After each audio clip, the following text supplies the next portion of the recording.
हाय दोस्तों, चलिए आज जानते हैं कि गोडसे ने गांधी को क्यों मारा। वीडियो में दी गई जानकारी न्यूज़पेपर और इंटरनेट पर उपलब्ध जानकारी के आधार पर दी गई है। चैनल इसके सच या झूठ होने का दावा नहीं करता। वीडियो में इस्तेमाल की गई कुछ फोटो उदाहरण के तौर पर दिखाई गई है। अगर ये वीडियो आपको अच्छा लगे तो लाइक और सब्सक्राइब करें। तो चलिए जानते हैं गोडसे ने गांधी को क्यों मारा।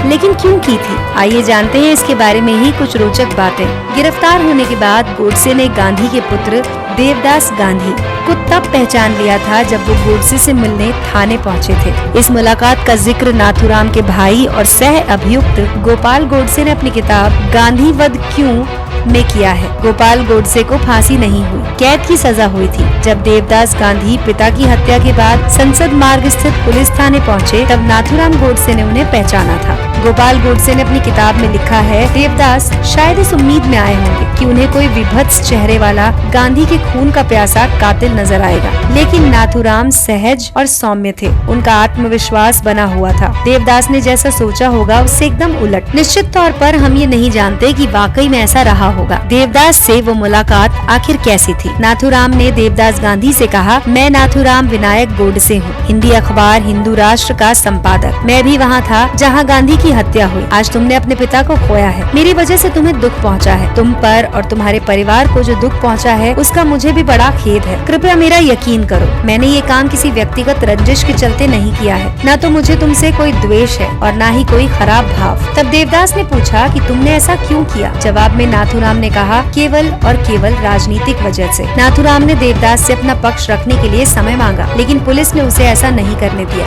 अदालत में नाथूराम ने अपना वक्तव्य रखा था, जिस पर अदालत ने पाबंदी लगा दी। गोपाल गोडसे ने अपनी पुस्तक के अनुच्छेद में नाथूराम की वसीयत का जिक्र किया, जिसकी अंतिम पंक्ति है, अगर सरकार अदालत में दिए मेरे बयान पर से पाबंदी हटा लेती है, ऐसा जब भी हो, मैं तुम्हें उसे प्रकाशित करने के लिए अधिकृत करता हूँ। ऐसे में नाथूराम के वक्तव्य में आखिर क्या है, उसमें नाथूराम ने किन पहलुओं का जिक्र किया है, आइए जानते हैं। पहली बात, वो गांधी का सम्मान करता था। उसने कहा था, वीर सावरकर और गांधी जी ने जो लिखा है या बोला है उसे मैंने गंभीरता से पढ़ा है। मेरे विचार से पिछले 30 सालों के दौरान इन दोनों ने भारतीय लोगों के विचार और कार्य पर जितना असर डाला है उतना किसी और चीज ने नहीं। दूसरी बात जो नाथूराम ने कही, इनको पढ़ने और सोचने के बाद मेरा यकीन इस बात में हुआ कि मेरा पहला दायित्व हिंदुत्व और हिंदुओं के लिए है। एक देशभक्त और विश्व नागरिक होने के नाते 30 करोड़ हिंदुओं की स्वतंत्रता और हितों की रक्षा अपने आप पूरे भारत की रक्षा होगी।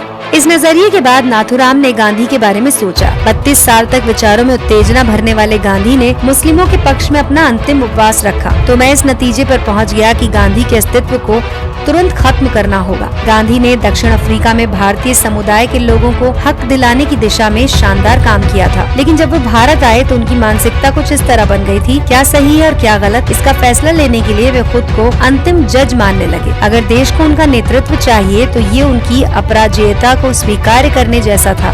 देश उनके नेतृत्व को स्वीकार नहीं करता तो वो कांग्रेस से अलग राह पर चलने लगते। इस सोच ने नाथूराम को गांधी की हत्या करने के लिए उकसाया। नाथूराम ने भी कहा, इस सोच के साथ दो रास्ते नहीं हो सकते, या तो कांग्रेस को गांधी के लिए अपना रास्ता छोड़ना होता और गांधी की सारी सनक, सोच, दर्शन और नजरिए को अपनाना होता, या फिर गांधी के बिना आगे बढ़ना होता। तीसरा आरोप ये था कि गांधी ने पाकिस्तान के निर्माण में मदद की। नाथूराम ने कहा, जब कांग्रेस के दिग्गज नेता गांधी की सहमति से देश के बंटवारे का फैसला कर रहे थे, उस देश का जिसे हम पूजते रहे हैं, मैं भीषण गुस्से से भर रहा था। व्यक्तिगत तौर पर किसी के प्रति मेरी कोई दुर्भावना नहीं है, लेकिन मैं कहना चाहता हूँ कि मैं मौजूदा सरकार का सम्मान नहीं करता, क्योंकि उनकी नीतियाँ मुस्लिमों के पक्ष में थी। लेकिन उसी वक्त मैं साफ देख रहा हूँ कि ये नीतियाँ केवल गांधी की मौजूदगी के चलते थी। नाथूराम ने गांधी की अंतिम भूख हड़ताल, जो उन्होंने पाकिस्तान को फंड जारी करने के भारत से इनकार करने पर की थी, उस पर सवाल उठाए, लेकिन ये उन्होंने तब किया जब भारत अपने ही वादे से पीछे हट रहा था।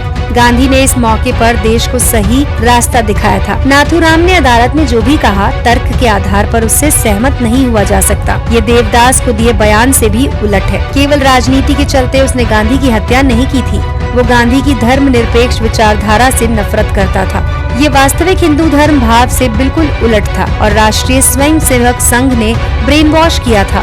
वास्तविकता यही है कि गांधी का कोई भी रास्ता या तरीका ऐसा नहीं है जिस पर सवाल उठाए जा सके। यही वजह है कि दशकों बाद भी एक राजनेता के तौर पर उनकी वैश्विक साख कायम है। 1949 में गांधी के बारे में जॉर्ज ऑरवेल ने लिखा था, सौंदर्य बोध के लिहाज से कोई गांधी के प्रति वैमनस्य रख सकता है जैसा कि मैं महसूस कर रहा हूँ। कोई उनके महात्मा होने के दावे को खारिज कर सकता है, हालांकि महात्मा होने का दावा उन्होंने खुद कभी नहीं किया। कोई साधुता को आदर्श के तौर पर ही खारिज कर सकता है, इसलिए ये मान सकता है कि गांधी का मूल भाव मानव विरोधी और प्रतिक्रियावादी था, लेकिन एक राजनेता के तौर पर देखने पर और मौजूदा समय के दूसरे तमाम राजनेताओं से तुलना करने पर हम पाते हैं कि वो अपने पीछे कितना सुगंधित एहसास छोड़कर गए हैं। 2018 में गांधी के बारे में आज भी यही सत्य है, जबकि नाथूराम गोडसे की शिकायतें समय की धुंध में गायब हो चुकी हैं। दोस्तों, ये थी जानकारी।